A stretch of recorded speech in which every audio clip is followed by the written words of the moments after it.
We defined the iflet in a previous video. It bounds the value of a variable and then, if it is not nil, it enters the first branch. Otherwise, it takes the second one.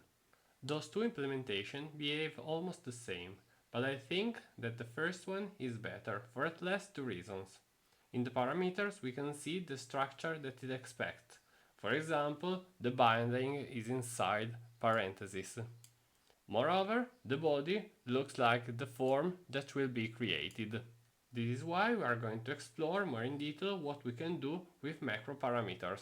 When working with functions, one can simply list the name of parameters during the definition of a function. For example,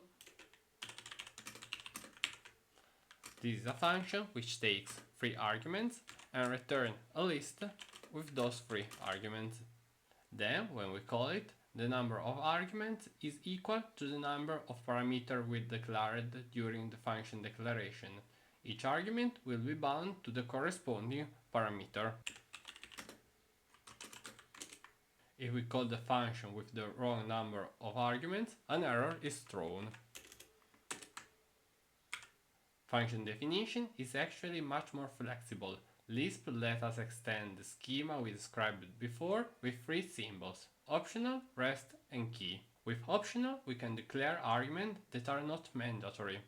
For example, we can make C optional.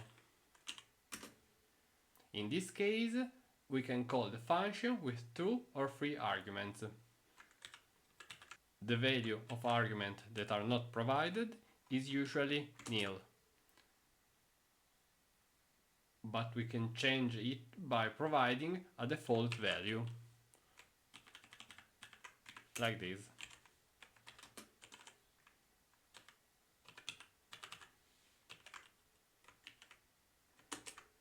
With rest, we can write a function in which the number of parameters is not known beforehand. Like plus, you can call it with as many arguments as you want. In this case, all the arguments are grouped in a list.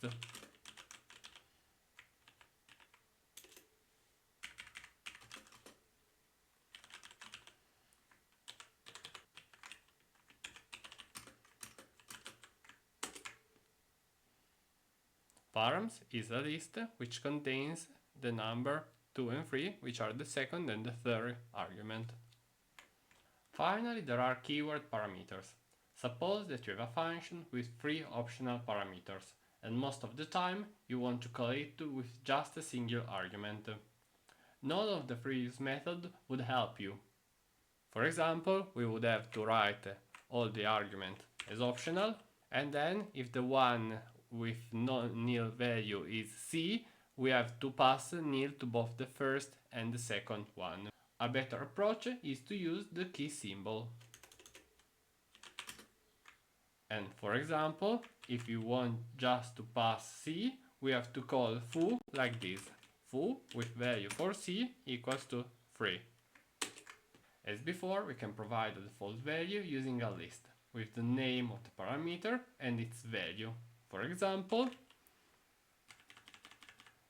if we want to provide the default value for A, we would do like this. With macro, we have even more freedom. Let's start from the letif macro we have already defined in the previous video.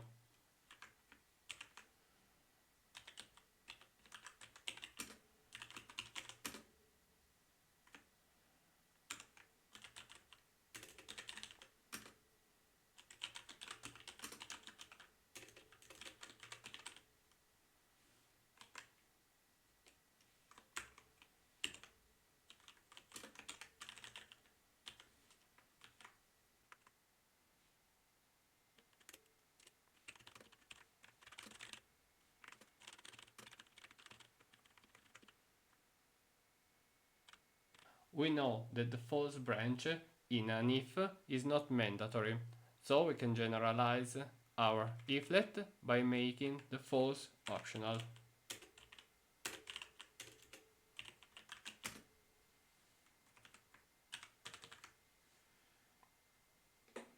but the most inconvenient parameter is binding. Common Lisp let us define nested structures in parameter, so we can write directly a list of 2 arguments instead of binding, and then use those values inside the definition.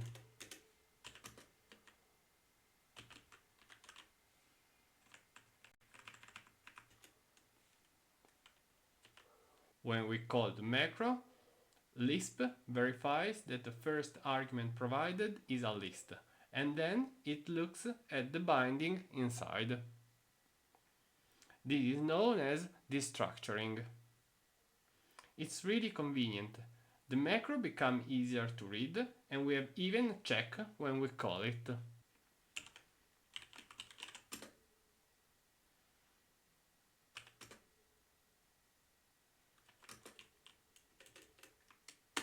We can see that if we try to call it without a list as the first parameter, an error is thrown which tells that the element provided does not satisfy the list requirement.